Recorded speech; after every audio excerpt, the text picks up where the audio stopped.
జై శ్రీరామ్. అందరికీ నమస్కారం. వెల్కమ్ టు న్యూస్ అఖండ. నేను మీ కస్తూరి శ్రీధర్. మొన్న ఈ మధ్య తమిళనాడులో ఆయన కొత్తగా పార్టీ ఆయన పెట్టాడు. ఎవరు ఆయన? జీరో విజయ్ అని ఎందుకు అంటున్నానంటే మళ్ళా చెప్తా, ఆయన హీరో కాదు, కేవలం ఒక నటుడు మాత్రమే. పైగా ఏంటంటే ఓవర్ యాక్షన్ చేసే నటుడు. అందుకని చెప్పి ఆయన్ను జీరో విజయ్ అని అంటున్నా. ఇంకో విషయం ఏం తెలిసిన, ఆయనకు హిందువులు అంటే అసలే పడదు. హిందూ వ్యతిరేకులు అంటే అంత ప్రేమ ఆయన గారికి, కానీ హిందువులంటే మాత్రం పడదు. ఊరికే పైకి ఏంటంటే డ్రామా వేస్తూ ఉంటాడు. అది మ్యాటర్. సరే, దానికి సంబంధించినటువంటి ఒక ఇంపార్టెంట్ న్యూస్ అయితే ఒకటి తీసుకొచ్చిన. జోసెఫ్ విజయ్ ఏ మాత్రం ఇంతకుముందు నేను చెప్పినట్టు నటనా చాతుర్యం కానీ హీరోయిజం కానీ లేకపోయినప్పటికీ కూడా తన ఓవర్ యాక్షన్తో ఈ జోసెఫ్ విజయ్ తమిళనాడులో మహానటుడిగా చాలామణి అవుతా వస్తున్నాడు. ఇతన్ని డబ్బింగ్ హీరో అని కూడా అంటారు. తెలుసు కదా మీకు. అంటే దేశంలో ఎవరు హిట్ సినిమాలు తీసినా కూడా వాటిని మళ్ళీ తమిళంలో తీసి కొన్ని హిట్లు అయితే కొట్టినాడు. ఇక అప్పటి నుంచి ఈ జోసెఫ్ విజయ్కు మహానటుడు అనే పేరు అయితే వచ్చింది. ఓకేనా. ఇక ఈయనకున్న అభిమానులు ఈయన మీద ఉండే అభిమానంతో ఇళయ దళపతి అనే బిరుదును కూడా ఇచ్చారు. చూడండి, కనీసం యాక్షన్ రాకపోయినా ఓవర్ యాక్షన్ చేసినా ఈ కథలు ఏందో అంతే, దేవుడు అమ్మాయి రాస్తాడు, కొంతమందికి రాత అంతే, దానికి ఎవరు ఏం చేయలేం. సరే, అంతా బాగానే ఉండదుయా. ఇప్పుడు ఈ జోసెఫ్ విజయ్ రాజకీయాల్లోకి వచ్చినాడు. నేరుగా ముఖ్యమంత్రి అయిపోదాం అనుకున్న ఆలోచనతో టీవీకే అనే పార్టీని అయితే స్థాపించాడు. అయితే ఇప్పుడు అది తెక్క వేదవుల పార్టీ అయిపోతుంది. అది ఎందుకంటే దానికి ఎందుకు ఆ మాట నేను దానికి కారణం కూడా చెప్తా. ఈ జోసెఫ్ విజయ్ తన మొదటి రాజకీయ మీటింగ్లో చాలా కామెడీలు అయితే చేసినాడు. గవర్నర్ పదవిని తొలగిస్తానన్నాడు. నాస్తికత్వం తప్పించి తాను పెరియార్ సిద్ధాంతాలను ఫాలో అవుతానని కూడా చెప్పినాడు. పెరియార్ ఎవరో తెలుసు కదా మీకు. ఆ పెరియారు హిందుత్వాన్ని వ్యతిరేకించినాడు, హిందూ దేవీ దేవతలను అవమానించినాడు ఘోరంగా. ఓకేనా. అలాంటి పెరియార్ సిద్ధాంతాలను ఈయన ఫాలో అవుతానని చెప్పినాడు. నరేంద్ర మోడీ లాగా పరిపాలించని చెప్పినాడు. వారి నీ సిగ్గు జితక, వారి నీ పాసుగా అలా ఏమి కామెడీలు రా స్వామి. ఈ విధంగా ఏవేవో చెప్పుకుంటా పోయినాడు. తీరా ఈ టీవీకే పార్టీ ఎజెండా చూస్తే దేశంలోని ఒక్కొక్క పార్టీ నుంచి ఒక్కొక్క అంశాన్ని తీసుకొచ్చి తమ ఎజెండాలో చేర్చారు.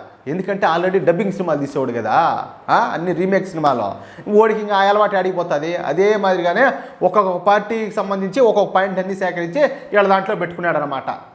పాత కోట్ల తప్పి బీరువాలో పెట్టుకున్నట్టు అవే తమ సిద్ధాంతాలుగా పేర్కొంటున్నారు ఇప్పుడు. అంటే పార్టీ పుట్టడమే కాపీ పేస్ట్ సిద్ధాంతాలతో పుట్టిందనమాట. అర్థమవుతుంది మీకు. ఇక జోసెఫ్ విజయ్ ఏ విషయం మీద మాట్లాడినా కూడా ఈయనకు సొంతంగా ఎటువంటి అభిప్రాయం లేనట్టు కనపడుతుంది.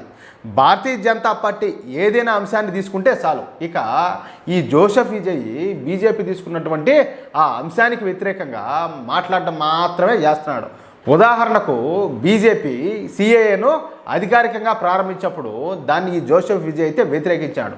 ఇప్పుడు ఈ ఒగ్గోటు సవరణ బిల్లును బీజేపీ నెత్తికెత్తుకోగానే వెంటనే ఈ జోసెఫ్ విజయ్ మళ్ళా మీడియా ముందుకు వచ్చి నేను ఈ ఒగ్గోటు బిల్లును అయితే వ్యతిరేకిస్తున్నానని చెప్పి మాట్లాడినాడు. కాదో ఇప్పుడు నీ స్థలాలే నీ ఆస్తులే వాళ్ళు మా ఇగినని చెప్పి వచ్చి దొబ్బెచ్చి అప్పుడు తెలుస్తుంది నీకు ఆ ఒగ్గోటు ఉండాలా ఓడబెకాలా అనేది. అంతేగాని ఊరికేనే గడ్డం కూర్చోండోడికి ఏం తెలుస్తుంది, ఆ నీళ్ళలో మునిగోడికి తెలుస్తుంది బాధ. ఇక ఇప్పుడు మోడీ గారు ఏంటయ్యా అంటే 1 నేషన్ 1 ఎలక్షన్ బిల్లును తీసుకురాబోతున్నాం అని చెప్పేసి మొన్న చెప్పడం జరిగింది. దీనికి సంబంధించిన న్యూస్ మనకు అందరికీ కూడా తెలుసు. దీనివలన వేల కోట్ల రూపాయల ప్రజాధనం అయితే ఆదా అవుతుంది. కానీ ఇవేమీ పట్టించుకున్నటువంటి ఈ జోసెఫ్ విజయ్ ఈ 1 నేషన్ 1 ఎలక్షన్ బిల్లును అయితే బీజేపీ తీసుకొస్తుంది కాబట్టి దాన్ని వ్యతిరేకించాలి. కాబట్టి ఈ 1 నేషన్ 1 ఎలక్షన్ బిల్లుకైతే వ్యతిరేకంగా తన టీవీకే పార్టీలో ఒక రిజల్యూషన్ అంటే ఒక తీర్మానాన్ని పాస్ చేసినాడు. నిజానికి ఏ పార్టీ అయినా సరే తమ పార్టీలో ఎంపీలు ఎమ్మెల్యేలతో ఈ తీర్మానాన్ని అయితే పాస్ చేస్తారు. కానీ అసలు ఏ ఒక్క ఎమ్మెల్యే కానీ ఎంపీ కానీ లేనటువంటి ఈ తలతెక్క వేదవుల పార్టీ, అదే ఈ టీవీకే పార్టీ 1 నేషన్ 1 ఎలక్షన్ బిల్లుకైతే వ్యతిరేకంగా ఈ తీర్మానాన్ని అయితే పాస్ చేసింది.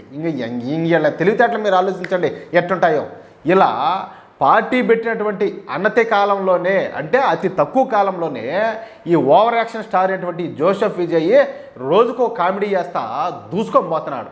ఇకపైన ఇంకెన్ని కామెడీలు చేస్తాడో, ఇంకెన్ని కామెడీలు చేసి మనల్ని అందరినీ మరింత నవ్వించాడో చూడాలా.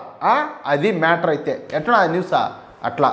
మీకు ఈ న్యూస్ నచ్చితే అదేవిధంగా నేను చెప్పింది కరెక్టే అని చెప్పి మీరు భావిస్తే ఈ న్యూస్ నలుగురికి షేర్ చేయండి. అలాగే తప్పనిసరిగా ప్రతి ఒక్కరు కూడా మీ యొక్క అమూల్యమైన అభిప్రాయాలను కామెంట్ రూపంలో తెలియజేయండి. జై శ్రీరామ్.